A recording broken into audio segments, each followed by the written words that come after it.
जिनका खून, जिनका सोच, जिनका विचार को लेकर हम इस भूमि में लड़ रहे, उस महान क्रांतिकारी भगवान बिरसा मुंडा, इनका प्रतिमा को नमन करते हुए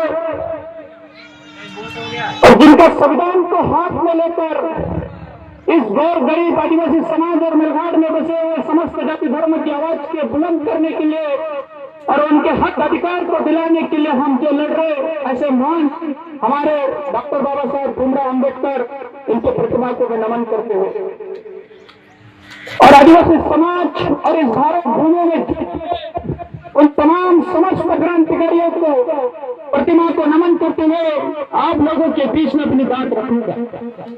लेकिन अपनी बात आप लोगों के समक्ष में रखने से पहले इस कार्यक्रम में आए मेरे समस्त मेलघाट वासियों और मेरे भाइयों और बहनों, आप लोगों को भी प्रणाम में चरण करते हुए अपनी बात को शुरुआत करूंगा। हम बताना चाहते हैं मेरे भाइयों कि हमने विश्व आदिवासी दिवस के उपलक्ष्य में किसान महापंचायत का आयोजन किया। हम चाहते हैं कि हमारे जो किसान भाई है उनको सम्मान मिलना चाहिए। उस सम्मान के उद्देश्य को लेकर हमने महापंचायत। अब सब जानते हैं कि बारिश के चलते हम आदिवासी और इस क्षेत्र में निवास करने वाले समस्त जाति धर्म को फसल का नुकसान हो गया। फसल का नुकसान हुआ पर यहाँ के स्थानीय प्रशासन और शासन के माध्यम से किसी प्रकार के पंचनामा नहीं हुआ।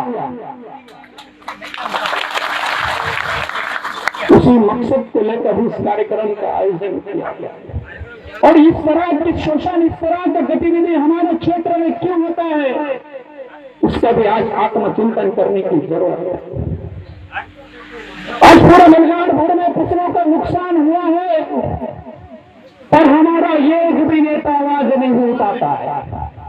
और जब मन्ना दास सिंह बोलता है तो टिकट टिप्पणी करता है। आप सब जानते हैं मेरे भाई, आप सब जानते हो किस मेलघाट के भूमि में स्वयं घोषित शेर है।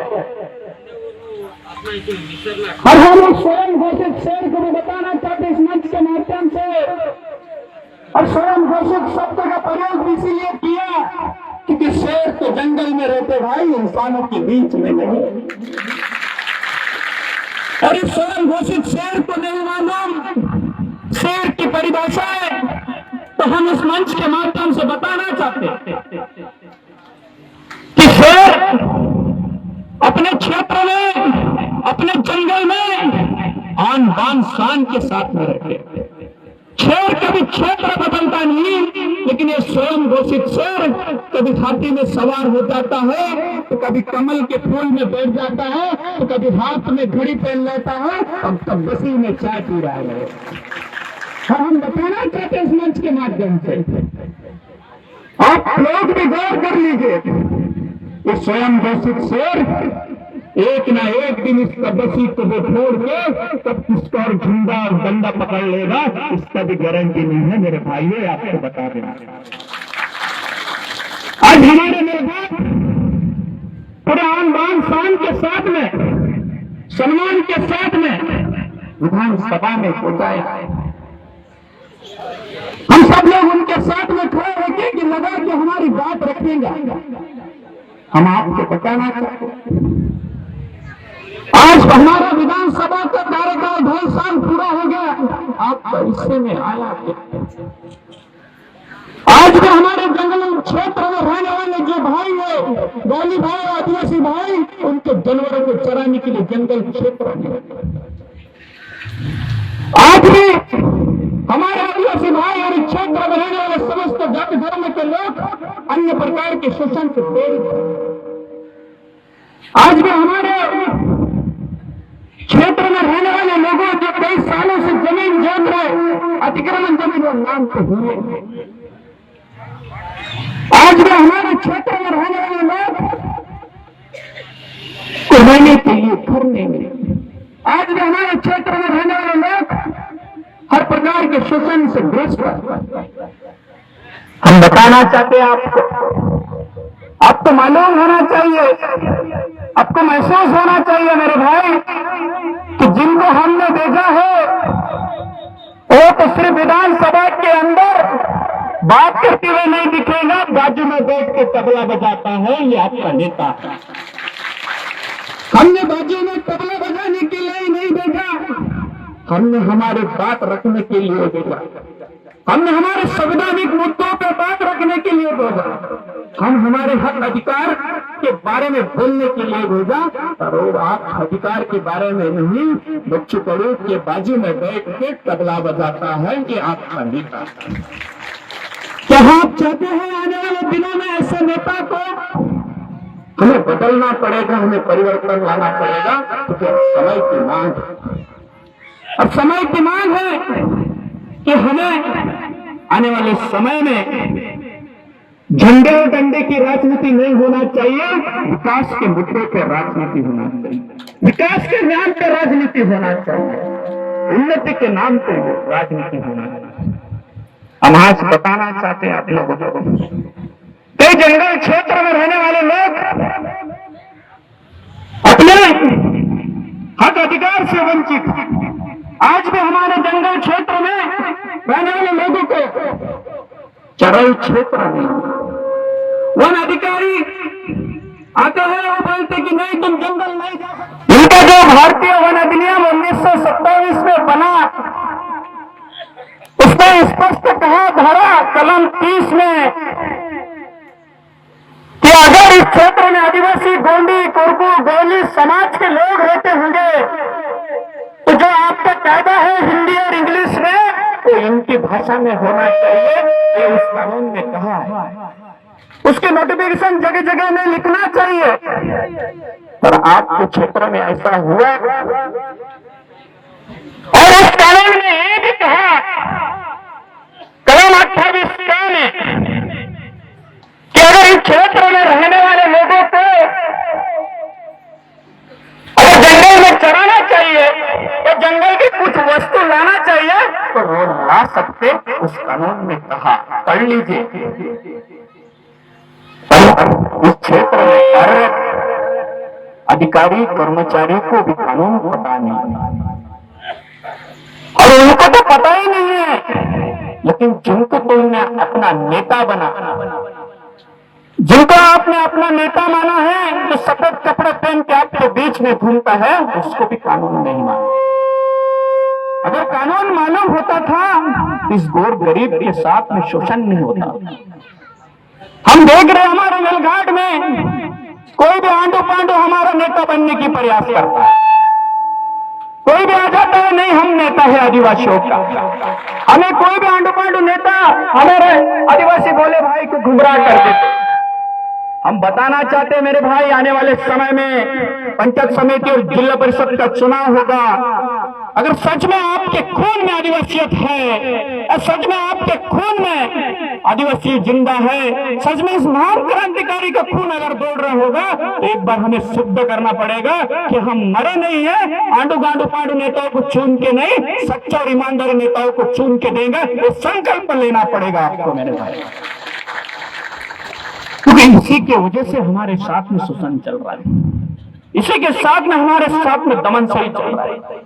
ना यहाँ के अधिकारी को कानून मालूम, ना यहाँ का नेताओं को कानून नहीं मालूम। और बहुत बड़ी बात बताने जा रहे हैं कि कुछ ही दिन पहले हमारा गड़गा मल्लूर का भाई को फॉरेस्ट के एक ऑफिसर ने सिर्फ उसको लकड़ी तोड़ने में पकड़ा गया और उसने गुनाह भी दाखिल किया। हमने उसकी जमानत भी कराए, सारा चीजें करा। अब सुनो मेरे भाई, मेरे बात को गौर से, और जो कर्मचारी अधिकारी सुन रहे हो वो भी गौर से सुन लो। आप जंगल में जाते होंगे तो छुप के और डरने से चुप कर और डर डर कर मत जाना, सीना तान के जाना। सिर्फ जाने से पहले एक आरजी लिखो आप इनको, लिखो, अगर सागवान का झाड़ भी अगर आपको लगता होगा तो आरजी में लिखो। घर बनाने के लिए लकड़ी लगता होगा तो आरजी लिखो। बक्कर अगर बनाने के लिए भी लगता होगा आपको तो हाउस के लिए भी आरजी लिखो। 7 दिन तक इंतजार करना इन अधिकारियों कर्मचारियों का जवाब का। अगर 7 दिन के बाद अगर इन्होंने आपके पत्र में कोई जवाब नहीं दिया तो खुलकर इनके सामने से कुल्हाड़ी लेकर जाना और तोड़ के लेकर आना, तब इनको मन्नादार सिंह में संभाल लेगा। ये बता देना चाहते हैं। इस देश में, इस देश के अंदर नैसर्गिक न्यायालय का नियम है कि अगर हम किसी प्रकार का पत्र व्यवहार करते होंगे तो उस संबंधित अधिकारी कर्मचारी को उस पत्र का जवाब देना पड़ता है। अगर उसने जवाब नहीं दिया 7 से 15 दिन के अंदर, तो ये मान लीजिए कि उसने हमारे पत्र को एक्सेप्ट कर लिया करके हम जंगल की जो लकड़ी तोड़ के लेके आ गया। ये आपको करना पड़ेगा। किसी भी कोर्ट में कोई भी गुनाह दाखिल करेंगे तब उनको निपटाने के लिए हम तैयार हैं। सिर्फ हम जो बोल रहे हैं उस तरह का आपको करना पड़ेगा। चोरी छुप के मत जाना, क्योंकि जंगल हमारा है। जंगल का असली मालिक हम है। अरे जंगल को पैदा हमने किया है, जंगल का असली मालिक हम है। अब कैसे हम असली मालिक?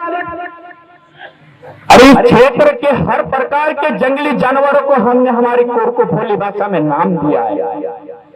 कोई झाड़ होगा, कोई पौधे होगा, कोई घास होगा, उसको भी हमने हमारा भाषा में नाम दिया है। अरे बाबी बेटे का नाम रख देना, बाबी बेटे का नाम रख देना। तो इस झाड़ को पैदा करने वाले लोग भी हम हैं मेरे भाई, और यहाँ पे जानवर जो जन्म लिए उनको भी पैदा करने वाले लोग हम हैं। लेकिन आज हमारे अधिकार को छीना जा रहा है, आज हमारा हक को छीना जा रहा है, आज हमारी पहचान को छीना जा रहा है। आज हमारे यहाँ पे ढाकना के लोग बैठे, हमारे कई गांव पुनर्वसन में है। और आप सब लोगों को मालूम है कि जैसे मेलघाट में एक स्वयं घोषित शहर है, जिस मेलघाट क्षेत्र में एक स्वयं घोषित बेटी भी है, जो हमारे बीच में आके अलग अलग प्रकार के नौटंकी करके हम लोगों को उस्का के भुलका के हमारा वोट लेके संसद में चले जाते हैं, और संसद में इन आदिवासियों को पुनर्वसन करने की बात संसद में रखते। ऐसे नौटंकी खासदार को भी हमें मुंह तोड़ जवाब देना है। आने वाले समय में इन स्वयं घोषित और नौटंकी जैसे खासदारों को भी जवाब देना पड़ेगा। मेरे भाई, आप लोगों को मालूम है, जिस नौटंकी खासदार का आप साड़ी लेते, जिस नौटंकी खासदार से आप सेल्फी लेते, हमारे ये नौजवान और हमारे कुछ साथी तो अजीब ही लगते मुझे कि उसके साथ सेल्फी लेके डीपी में फोटो लगा। मध्य प्रदेश का आदमी देखते साले कालू को इतना गोरा पत्नी कैसा मिला। अब वो कालू को नहीं मालूम कि यहाँ का संसद है, इसका पत्नी नहीं है। अरे भाई, डीपी में लगाना है, फोटो में लगाना है तो अपना पत्नी के साथ में फोटो लगाए, अपने माँ बाप के साथ में फोटो लगाए। ये नौटंकी वालों के साथ में फोटो लगाने की वजह से आज हमारा ये समस्या है मेरे भाई। और इस संसद को भी हम बताना चाहते हैं, शायद उसको मालूम नहीं होगा कि ये क्षेत्र को विशिष्ट क्षेत्र का दर्जा दिया गया।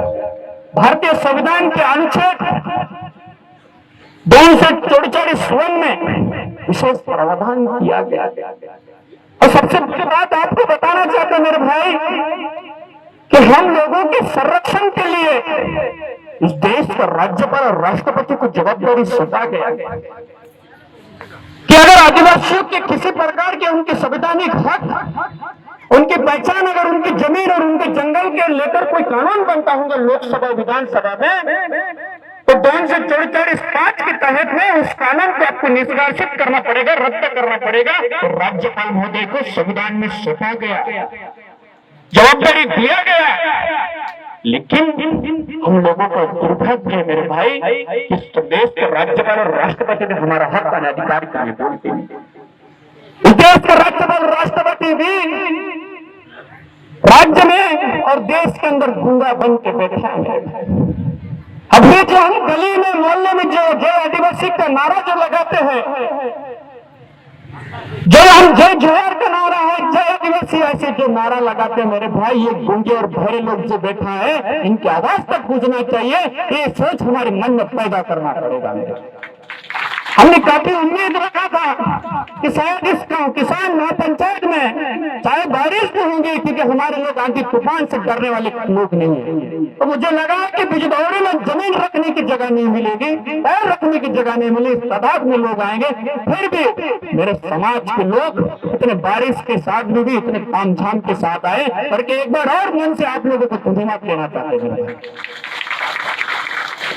और जो पुनर्वसन के विषय में जो हम आपके बीच में बात रखेंगे कि हम लोग अगर हमें नहीं जाना है, हमने सोच लिया कि हमें नहीं पुनर्वसन होना है, तो हमें कोई माइकलाल नहीं उठा सकते। मेरे आपका संसद बोल रहे कि 20 लाख रुपए दो आदिवासियों को और इनको उठाओ। अरे मैं बोलता हूं आप लोगों को कि अगर हम लोगों को 1 करोड़ रुपए भी मिलेगा तो हम 100 रुपए जितना स्पीड से खर्चा करके मेरे भाई, वो 1 करोड़ को उतने ही स्पीड से खर्चा करेंगे।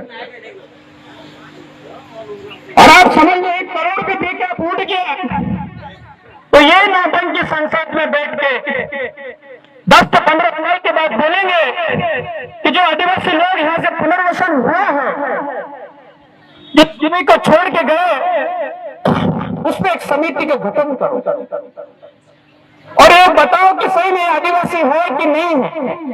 तो 10 से 15 साल के बाद सिद्ध हो जाएंगे कि आप आदिवासी नहीं है, क्योंकि आप यहां से उठने के बाद आपकी जो संस्कृति है, जो आपकी बोली भाषा है, जो आपके रीति रिवाज है, आपकी परंपरा है, वो खत्म हो जाएगा। इधर गड़बड़ मत करो, गड़बड़ मत करो, बहुत जोश में हो। आपका जो रीति रिवाज, संस्कृति, परंपरा खत्म हो जाएगा। और जब आपके रीति रिवाज, संस्कृति, परंपरा जब खत्म हो जाएंगे तो आपको कोई नहीं बोलेगा आप आदिवासी है, आपको कोई नहीं बोलेगा कि आप आदिवासी लोग हैं। तो इस देश के अंदर यही चल रहा है, क्योंकि 5वां जो क्षेत्र जो 244 वन के तहत में जो हम लोगों को एक कवच दिया है, जो सबसे बड़ा दिया है, उसको खत्म कैसे करेगा? क्योंकि भारतीय संविधान में 368 जो कलम में संशोधन का प्रावधान है, उसके तहत में भी उसमें बदलाव नहीं ला सकते। ये बाबा साहब भीमराव अम्बेडकर ने संविधान में लिखा है। आप बिल्कुल इस अनुसूचित क्षेत्र को छेड़छाड़ नहीं कर सकते, ये लिखा हुआ है। तो उसको खत्म करने के लिए आपकी जनसंख्या को कम किया जा रहा है। तो हमारे पास में जो पेशा में हमारे लोग नौकरी लग रहे, जो हम हक के लिए लड़ रहे, ये सब चीज भी खत्म हो जाएगा एक दिन। इसकी षड्यंत्र मोबाइल और जो आपके पास में जो 7.5 तक की जो रिजर्वेशन रहेगा वो भी खत्म हो जाएगा। इसके एक षड्यंत्र चल रहा है देश के, इसको हम नहीं समझ, क्योंकि आदिवासी उन्हीं को बोलता है कि जिनकी बोली भाषा है, जिनकी रीति रिवाज है, जिनकी परंपरा है, जिनकी खुद की अलग संस्कृति है, उन्हीं को आदिवासी बोलते हैं। और हमारे साथ बोली भाई भी रहते हैं। बोली भाई को लगता है कि नहीं भाई अपन उठ के चलेगा तो अपने को कुछ नहीं फर्क पड़ेगा। वो एंगल में जाते तो हम बता देना चाहते हैं मेरे भाई बोली भाइयों को भी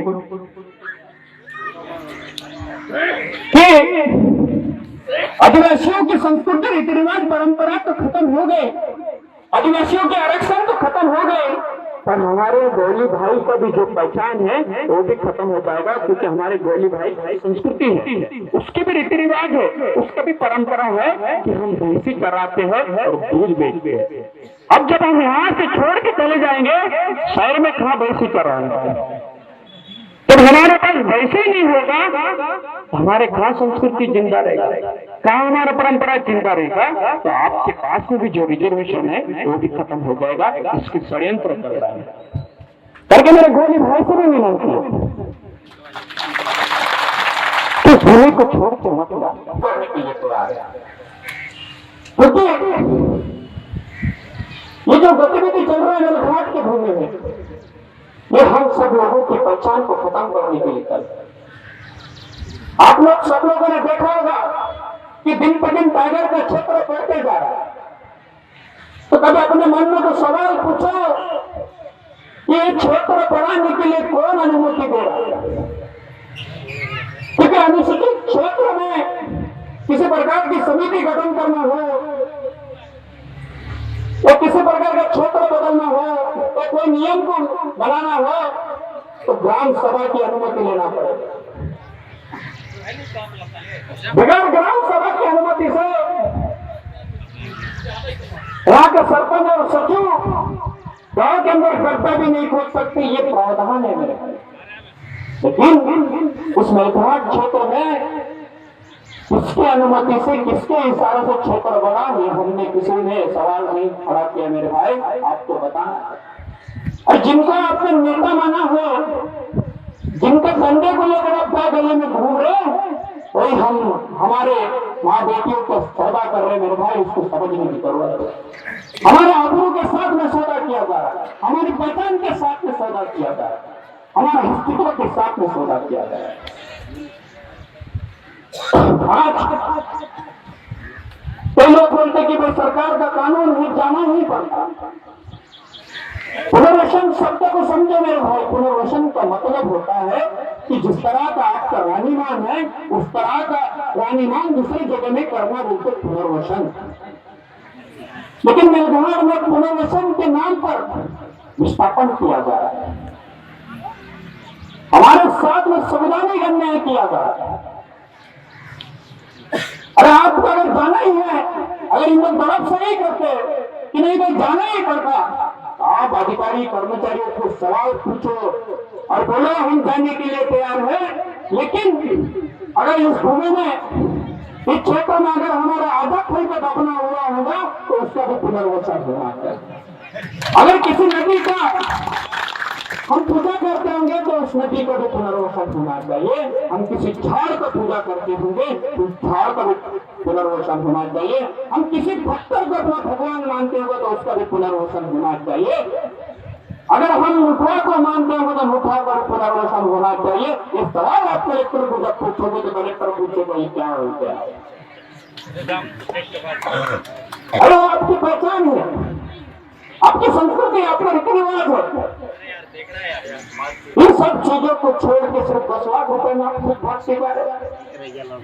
हम इतना बेईमान हो गए मेरे भाई, जब हमारे बीच से कोई आदमी हमको छोड़ के चले जाते उतना रो के रोते हम, उतना तड़प के रोते हैं। लेकिन जब पुनर्वसन की बात हो जाए तो हमारा भगवान, हमारा आजाद दादा परदादा को इन चोरों के हाथ में छोड़ के भाग रहे हैं।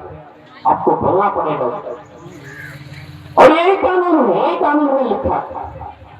ढाकना को अति आवश्यकता है उठाना, तो ढाकना को अमरावती और दूसरे तालुकों में जिले में शिफ्ट करने का प्रावधान नहीं है। उसको उसी क्षेत्र में रखना पड़ा, उसको भी जंगल का अधिकार मिलना है, उसको भी गौन खनिज का अधिकार मिलना है। ये है कानून। आज पूरे मेलघाट में जहां भी पुनर्वसन हुए हैं, एक खुला मन से बता रहे हमारे भाइयों कि गैर संवैधानिक तरीके से हुआ है। और इस पुनर्वसन में यहाँ का कलेक्टर भी जवाबदार है, यहाँ का थानेदार भी जवाबदार है, यहाँ का तहसीलदार भी जवाबदार है, यहाँ का मुख्यमंत्री भी जवाबदार है, यहाँ का आमदार भी जवाबदार है, यहाँ का खासदार भी जवाबदार है। अब बोलो क्यों?